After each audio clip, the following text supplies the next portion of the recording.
Hey, welcome to worshiptutorials.com. My name is Brian. I am Bradford. And this is a video that we have been asked to make over and over and over again. And we have been asked to do this on every platform that exists. But today that's doable. Today we're going to compare to the best of our ability, and we'll talk about how we set this up. Without going insane. Could we have spent weeks on end? We could have. Yeah, but we ain't gonna. Ain't nobody got time for that. We're going to compare the Fractal Audio Axe-FX III to the Line 6 Helix. We used a process called reamping. I play this guitar. This is the very guitar that I played for this little demo. You can run it into any number of things, but Axe-FX lets us do this. If you run into the Axe-FX, by default, output 4 on the Axe-FX is the dry signal. It just passes along what comes out of the guitar, and you can record it. Basically, like if you just plugged it right into the Apollo. Yeah. But yeah, you also heard the effects and all that. So. Yeah, so it'll record both the output 1, which is a stereo pair of outputs that is like what's going on in the Axe-FX, and output 4 by default is just the dry, and you can record them at the same time. And then what you can do is take the dry output that's been recorded and send it to wherever you want to go. So we outputted it in Logic back out of the Apollo, back into the Helix for one take, and then the Axe-FX for another. And the Axe-FX has been reamped. So none of the original amplified recording, it doesn't exist anymore. In case there was some slight difference. Yeah, I have extensively tested this thing, like playing into the Helix or the Axe-FX, and then playing the reamped signal, and I cannot discern the difference. So essentially what you get is exactly the same performance take through both pieces of hardware. So the next thing we did is we took our free AC30 patch that exists both on Axe-FX III and on the Helix. It's modeling the same amp, not the exact same copy of the amp, but it's modeling a non-top boost AC30, which is my all-time favorite amp. And we used exactly the same IRs. And they're from Junkie. They are the IRs that you get with the Helix patch. We don't include the IRs with the Axe-FX patch because the Fractal's stock cabs sound as good as any IR I've heard. They sound a little different than the Junkie IRs, but I think they sound as good. But to even everything out, we're running exactly the same IRs in both the Helix and in the Axe-FX, and we're using the same overdrive models. We're using a King of Tone and a Tube Screamer in both situations. Which we got them dialed in as best as can be because like the AC30s aren't going to be exactly the same because different programmers, same with the pedals. Different pedals, different individual pedals that they're modeling. So we did the same performance through both, running through the same scenes and snapshots. And then what I did in post is you'll see it here in just a second. You'll hear the Helix for a second and then the Axe-FX kind of back to back to back. So you can really go an A-B scenario of what these two things sound like. And then after we hear it, we've been talking long enough. After you hear it, Bradford and I are going to come back with some final thoughts about which one is better. I don't know. Or are we going to declare a winner? Probably not. That's not how these things work. But we'll talk about it after we get back.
These things are so complicated. Part of why Brian and I do what we do is because we want to help equip people. Right. We want to help equip churches to have excellent and authentic worship environments, experiences, services, worship times, all those things.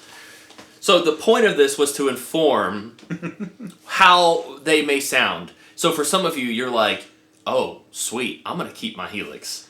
For some of you, you may be listening and be like, I'm going to upgrade my Helix. I say upgrade, that's I'm going to spend more money. I'm going to spend more money, which is my biggest point. Yeah, it's more money, the Axe-FX. I think when you look at the Axe-FX and you look at what it comes with or whatever, or doesn't come with, in order to get the ability to do the same thing that the Helix does, you have to spend $1,000 more. You do.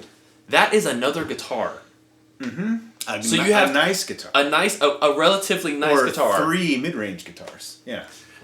So my declaration here, does the Axe-FX sound better? I think it's got a little more something there. I think it's preference, really. But I think it's got a little more something there. I don't think it's $1,000 better. Well, that is a lot of extra money to get a little bit better. Yeah, there is a law of diminishing returns, right? That's the smart stuff. And so as you spend more and more money to get better, to get more, you have to spend more. Yeah. It's like if you're gonna buy, if you buy a $500 modeler, whatever that is, I don't know what's out there that's $500 all in one, and then you buy a Helix, which is 3 times more. 15, 16. Right? You probably get closer to 3 times more, tone. But if you spend $1,000 more than Helix, you don't get $1,000. It's the diminishing return. So that's just a thing. It's with guitars too. Yes. I use Helix and Axe-FX really about 50-50 in a live situation. Half the time I'm using Helix, half the time I'm using Axe-FX. Sometimes what I use depends solely on where they want me to stand on the stage and the cabling. True. And I could not care point. less which one I play. The side note about what you just said. Yeah. The Axe-FX is also not an all-in-one unit. Yeah. Because you have to carry, it's not all in one. We're assuming you're buying the FC12, which gets you the same functionality as a Helix. Yes. And an expression pedal. So by default, your Axe-FX, the unit itself, brain, is going to have to sit elsewhere. And that's why it costs $1,000 more, because you have to buy the Axe-FX III, the FC12, and an expression pedal, and all that together is about $2,700 currently. It's actually $1,100 more. Yeah, new. And so I play them both regularly. I am completely satisfied with the tone that I get out of each of them. Either one, yeah. Right? And it's and I can tell a difference, but I don't know that most anyone else can. Yeah. You can when they're just A-B, so it's like one to the next, one to the next. And it's not in the mix. Right. Because if you listen, I don't think you can tell too much in that scenario we just showcased. Yeah. But you can hear that they're different. There's difference. Right, but I think that if you took 30 seconds and rested your ears and then played one of them, you'd be hard pressed to with any level of accuracy guess which one it is. Which is what I was saying earlier. You were switching back and forth, and I was like, I hear differences, but I'm not going to be able. I couldn't confidently tell you I knew 100% which one I was listening to. So now there are things about each unit that I like over the other ones. Helix is by far, in my opinion, the easiest thing to set up and dial in and make changes, and even when it comes to the editor on the desktop. Yes. Axe-FX, the Fractal editor is really good, but there's this lag that happens on the editor, and maybe that's because our patches are just so full of DSP. I don't know, but the Helix does not have that. It doesn't change what we experience, though. No, the Helix, and it's managing your presets and patches is easier on the Helix because you can just slide things around. You have to do a lot of copy and paste dance with fractals, which is interesting because I wanted to alphabetize my song patches, and it was really easy on Helix, and it was not so easy with Fractal. It's doable, but just not as easy. So Helix, I love little things. Yeah, and so here's an example. On the Helix, I was playing it a few weekends ago, and Dave, our sound guy, said, I need can I get 3 dB of boost for this one part? and it was really easy to do. I went to the end of the chain, I put a gain block in, I gave it 3 dB of boost, I turned it on. Too. Yeah, I turned it on because he's like, I'm having to push your fader this much every time that section comes, and if you could do it for me, that would be great. So I did. It was really easy to do, and I just sat there. There's a lesson there. That's like, great communication with the sound guy and the guitarist. It was. And like 30 seconds later, I had it done. Now, you can do that pretty easily on the Axe-FX, but I'd have to go backstage, and I'd have to like, it's a little more complicated to go add that in. Yeah. Because it just is. And so I think that if you were, like if it was your only thing and you really knew it really well, I know Helix better than I know Axe-FX. But it is easier to dial in. Mm-hmm. I think that, so that I like more about Helix. I like that it's all in one. It's one bag I bring with me, right? I do prefer the sound of some of the models, the amp models in the Axe-FX. There are far more amp models in the Axe-FX. There's like a ridiculous amount of amps. They have the Morgan AC30 is my all-time favorite amp model of any modeler. And it exists in the Axe-FX and not the Helix. And I miss it. It's just, it sounds so good. And it's a little different than the AC30. It's different than the Matchless. And we found that if you pull the same amp models up and use the same IRs, they sound really close. Really close. But there's nothing in the Helix like that Morgan AC30. Line 6, if you're listening, please model a Morgan AC20 for us. AC20 Deluxe. We would be appreciative. You have more options with drive models. Like you have 3 different tube screamers, one of them being the full tone full drive. And it sounds glorious. I love that pedal. Bradford, you have one. I have a old school pre-MOSFET. I have the cream one. Yeah. I run it at 18 volts. But you can't you do that in Axe? Can't you like tell it to run at 18 volts?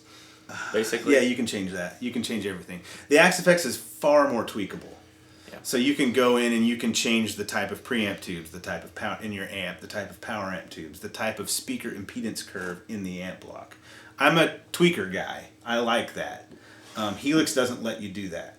I think, I'm fine with that. Yeah, so some people don't. Some people that's a turnoff. That's a reason not to get it. Yeah, too much going on. And so it's like each one of these units has pluses and minuses. I find that it's kind of easy when you dial them in. Like the Helix has this way of like pushing itself through a mix. When I hear them back to back, I might say that Helix sounds a little thin compared to Axe-FX. Like Axe-FX feels like it's just a little more three-dimensional. Sure. More body, just more, I know right? I would agree. And it's impressive when you hear it by itself, back to back. But I have found that the Helix sort of having a more focused kind of upper mid-range thing. Like the unit as it's on its own. I feel like it's just kind of across the board. Yeah. It does that. Yeah. And it's not like a frequency that it pushes. It just doesn't have as big of a sound. But that can help you in certain situations in a full mix. It helps you poke out and sit in front of the mix. And I don't think you would, like, even in your own, like, monitor wedge or in your mix, like, I don't think you can hear that. You may be able to hear a little bit, but it's not going to be as drastic as it is by itself. But you're not going to buy one of these units to sit on stage and play big ambient rock chords by yourself. Yeah. There are pluses and minuses to both units. And I asked Bradford to be in this with me because you're sort of, I live in the Fractal world a lot, but you don't use one. Mm-mm. And so you're sort of a neutral third party. I use Kemper mostly and the Iridium. Those are your 2 go-tos. Those are now, yes. And before you got Iridium, you used HX Stomp a lot. I did. And you have a Helix that Ask me in a month what I'm doing, though. So. Yeah. We're going to make videos periodically where Brad and I just talk about what we're using currently. It's going to be... His is going to change a lot. For me, it's going to be about Helix and Fractal about half the time. That's pretty much it. Yeah, so let us know, comments, your thoughts below. These things we know are extremely territorial. Like people... There are people who aren't even going to entertain the idea that Helix should be compared to the Fractal. It compares pretty well. Yeah. Open your mind. People that play Axe-FX, they think it's the best. Mm-hmm. People that play Helix think it's the best. People who play Kemper think it's the best. It's like people are very territorial. We are brand platform agnostic here at Worship Tutorials. We think they're all really, really good. Yeah. And they all exist at different price points. Yeah. Axe-FX being at the top. Yes. Which is... And in a lot of ways, you get what you pay for there, but in a lot of ways, units that cost a lot less get you right up there with it too. Which is why I stated, I don't think it's $1,000 better. Yeah. I mean, I said the same thing about like the Iridium and the Kemper. Mm-hmm. Like, if you want to ask me which one's better in that regard, I'm gonna say the same thing. Like, we need to do that. I don't think the Kemper is $1,000 better. It does a lot more. It does a lot more, but Now so we're I mean, going down a different rabbit trail. You got, and this is my mantra till the day I die. Don't worry about other people play. Yes. If you're looking at this video and you're like, oh dang, I need to get an Axe-FX. We're not trying to sell you on it. We're just trying to provide information. But if it inspires you and like you get it and like you're spending the next 3 weeks staying up till 2 a.m. playing guitar and you're getting better and you're making creative sounds, like that is a win. I find that's a win. Very inspiring. Yeah. And a lot of it's because like there are so many amp models that I haven't even discovered. There's that. And they're so cool. There's that. Yeah. Another thing about the Axe-FX is it is more powerful. So there's more DSP available. So for example, a typical Worship Tutorials patch, get ready for this, has 12 overdrives, right? Amps, like channels on the amp, so it's like you can, at the push of a button, switch it from a single coil voice to a humbucker voice, which you can do that on Helix too. Yeah.